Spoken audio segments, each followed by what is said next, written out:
we got some news that came out about an hour ago. Chloe Bibby has been signed. Chloe Bibby, that's right. Red Kryptonite herself, signed by the Indiana Fever for the rest of the season. Indiana Fever have just signed Chloe Bibby to her rest season contract. Chloe Bibby has signed the rest of the season contract with the Indiana Fever. Did the Fever just bench Caitlin Clark? And who's this new signing shaking up the entire roster? Hopefully this isn't an insurance policy because CC might have to hang it up for the duration of the season. Moments ago, Indiana made a bold move that's turning heads, and it's raising big questions. Cuts are coming, roles are shifting, but make no mistake, this team still runs through Caitlin. If you stand 100% with her, drop it in the comments right now. There was large speculation about Indiana Fever forward Chloe Bibby on this hardship contract. The Indiana Fever just made a move that has everyone talking. Chloe has officially been signed for the rest of the season. 7-day contract, I should say, with the team. What started as a short-term 7-day contract has now turned into a full commitment, and it's not just a roster filler. She shoots the ball, she plays defense, she plays hard. That's all she's needed to do. And that's all she has done. That's realistically all that she has done. This is a game-changing decision that signals a major shift in how the Fever are structuring their lineup, especially with Caitlin Clark out temporarily. Welcome on board. A lot of people are fired up for this. Congratulations. Good move. Chloe, officially part of the Fever family. People are fired up. Let's go, Bibby. Chloe wasn't brought in quietly. She stormed into the spotlight, instantly clicking with the team and fans. She's a high IQ player. She understands, how to play, how to make plays. She's shot ready every time, and that's important. In limited minutes, she's shown high IQ, nonstop hustle, and exactly the kind of role playing the Fever were missing. She has produced in limited minutes for the team. I mean, playing her role 24 minutes, 18 points in the 24 minutes, 4 of 8 from beyond the arc. She does not hesitate to shoot the ball. A true stretch 4 who can shoot from deep, defend the perimeter, and slide between multiple positions. She's already dropped 18 points in 24 minutes in one game, hitting 4 threes. She's not just holding a spot, she's earning it. They made a decision to go ahead and just pull the trigger and bring her in for the rest of the year. I think it's a great look for the Indiana Fever. This signing came fast and without hesitation. Fever fans were nervous she might only be a stopgap while Caitlin recovered, but the front office made their intentions clear. It says in the WNBA, a 7-day contract is a short-term agreement typically used in the second half of the season. She was signed rest of the season contract. She was on a 7-day contract. They didn't wait for another 7-day deal. They locked Chloe in for the season, signaling that her impact isn't temporary, it's strategic. But here's where things got tense. Bibby can be that outlet for her in the corner, like you just heard Coach Stephanie White talk about. And overall, the Fever, final rotation and roster is really coming into fruition. As soon as the signing was announced, the speculation kicked in.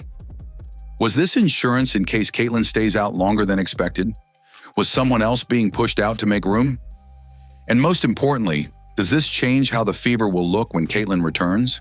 Caitlin needs people that can move around the floor so when she comes back, she can distribute the ball back out to Fever. That's basically what looks like they're looking to do, is get size and get shooters, get as many shooters as possible and get as big as possible. Chloe's addition isn't just about talent, it's about fit.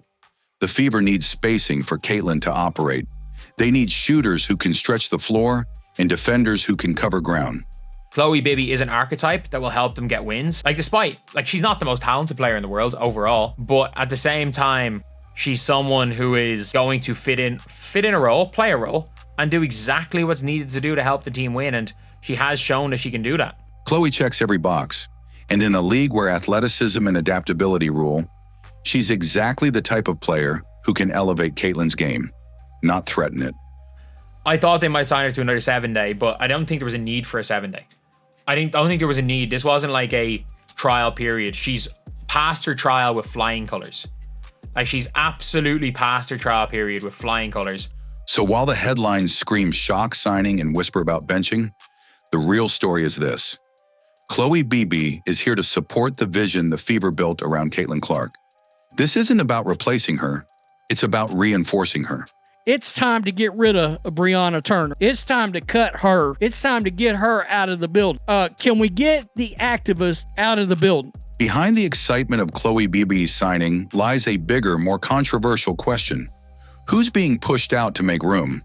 Because make no mistake, this wasn't just a feel-good roster move. It came with consequences, and certain players are already feeling the heat. For the Indiana Fever to get rid of Brianna Turner. Bree Turner, what's your impact to this team? She's getting 0 minutes. Why is she still on the squad? We officially do not have to have her any longer. The spotlight first lands on Brianna Turner, a player whose impact has been minimal all season. Fans and analysts alike are calling for her exit.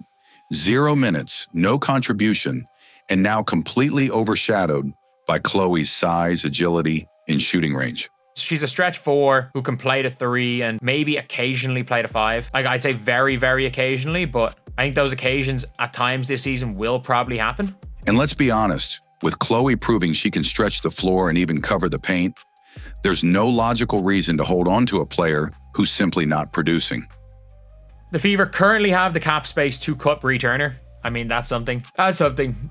So, yeah, that's pretty much really positive news. The Fever have the cap space, they have the flexibility. Cutting Turner now wouldn't just be easy, it would be smart. But she's not the only name circling the drain. One could argue Natasha Howard, her minutes have dropped a lot lately, as of late. Natasha Howard, once seen as a core veteran presence, has seen her minutes drop. We know Dantas can fall off some games. And Dantas, though still valuable, has shown signs of inconsistency. This new depth creates something Indiana hasn't had in years. Options, and with options comes pressure. If you're not performing, you're getting benched. Hopefully this isn't an insurance policy because CC might have to hang it up for the duration of the season. Then there's the elephant in the room, Caitlin Clark. When Chloe was signed, some speculated this might be an indirect signal that Caitlin could be out longer than expected. The timing felt suspicious. The Fever were playing with just 11 players on the active roster. Caitlin's absence opened up a temporary slot. Like, she shoots the 3 ball. And that's all the Indiana Fever need. Like, they have a stretch. So was this move a backup plan in case her return gets delayed? The answer appears to be no, but the worry was real. And while Caitlin isn't officially benched, there's a clear reality unfolding. The longer she's out, the more the Fever experiment with lineups. Kelsey has been on a 3-week heater. Really good 3-week heater. But prior to that, and this is the thing nobody wants to talk about, Kelsey Mitchell was not shooting good from the field. And I would bring it up in every reaction video after a game. When I would go over her stats, her shooting percentage was not good. Players like Kelsey Mitchell are enjoying more shot opportunities. Ari McDonald is running the offense. And now Chloe Beebe is making a statement as a two-way asset who can slot in at multiple positions. But here's the difference. None of these players can replicate what Caitlin brings to the floor. She's the engine, the reason teams double the ball, the reason the Fever are nationally televised. So while some may thrive temporarily in her absence, those roles will shrink when she's back, and rightfully so. We'll see if they do anything by the deadline, but I don't really think they're in desperate need of anything else at this point. I think they've addressed most of their needs, and now the need is for Caitlin Clark to come back healthy. This roster shakeup isn't about pushing Caitlin aside. It's about clearing out the pieces that don't fit, so when she returns, she's surrounded by teammates who amplify her strengths. Shooters, hustlers, smart defenders, players who know their role and don't try to steal the spotlight. And that's why fans should see this shakeup for what it really is. Not a sign of Caitlin being benched, but a reshuffling designed to protect her future dominance. And, you can't just dismiss that. You can't just dismiss picking the right players, making those right acquisitions at the right time, which get the Fever ready for prime time when it comes to the playoffs. Because the next step is how they look when Caitlin Clark is eventually back in the lineup. And these are players who can complement her. This roster shakeup isn't about chaos. It's about clarity. Behind all the buzz around Chloe Beebe's signing and rumors of benchings or cuts, there's a deliberate plan unfolding, and it all points back to Caitlin Clark. Let's start with the truth. Caitlin Clark has transformed the Indiana Fever into the most watched team in the WNBA. Every player brought into this roster knows they're not just playing basketball, they're auditioning on a national stage. And when someone like Chloe Beebe gets signed after just a handful of games, it's not just about stats. It's about whether she fits into the Caitlin Clark system. We got some news that came out about an hour ago. Chloe Beebe has been signed. Chloe Beebe, that's right. Red Kryptonite herself, signed by the Indiana Fever for the rest of the season. Indiana Fever have just signed Chloe Beebe to her season contract. Chloe Beebe has signed the rest of the season contract with the Indiana Fever. Chloe does perfectly. She's a floor stretcher, a defensive presence, a player who moves without the ball and knocks down shots. Exactly the type of teammate Caitlin needs. When Caitlin returns, she needs wings who can space the floor, hit threes off her passes, and not freeze up under pressure. Chloe has already proven she's ready for that spotlight. She's not a threat. She's a weapon Caitlin can use. Now look at the bigger picture. The Dana Bonner exit wasn't a loss.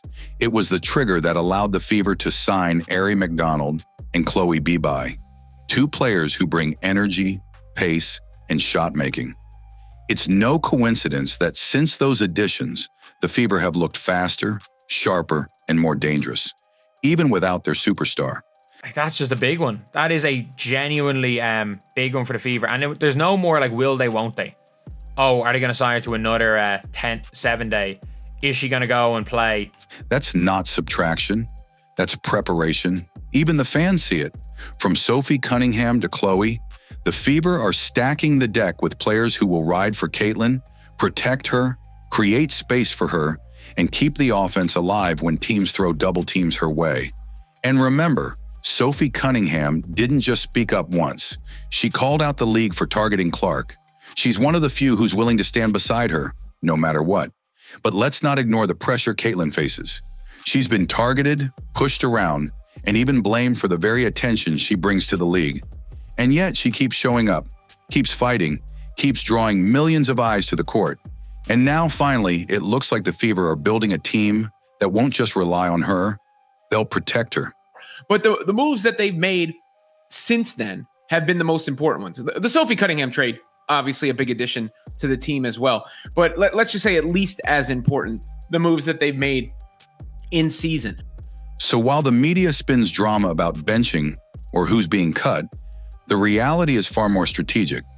This is the Fever building a team around Caitlin Clark, not in spite of her. Every move, from the signings to the cuts to the shifting rotations, is about getting ready for the second half of the season, when Caitlin's leadership will matter more than ever. And when she returns, she'll be walking into a lineup that's faster, sharper, and hungrier than ever, built to win, built to support her, and built to silence every critic. Put Bibby in to handle that. So it just gives them different variety, right? Different things to go with to counter anything that these opposing teams might come up with. So here's the truth. While the headlines shout chaos, the Fever are quietly building a roster that finally makes sense. The Chloe Beebe signing isn't a threat to Caitlin Clark, it's a reinforcement. And the players being pushed out, they're the ones who couldn't keep up. This team is evolving, not abandoning its star. Because Caitlin isn't just part of the plan, she is the plan. And as the Fever gear up for the second half of the season, one thing's clear. They're not just playing for wins. They're playing to protect the future of the WNBA. If you believe Caitlin Clark is still the key to that future, drop 100% in the comments and let the world know.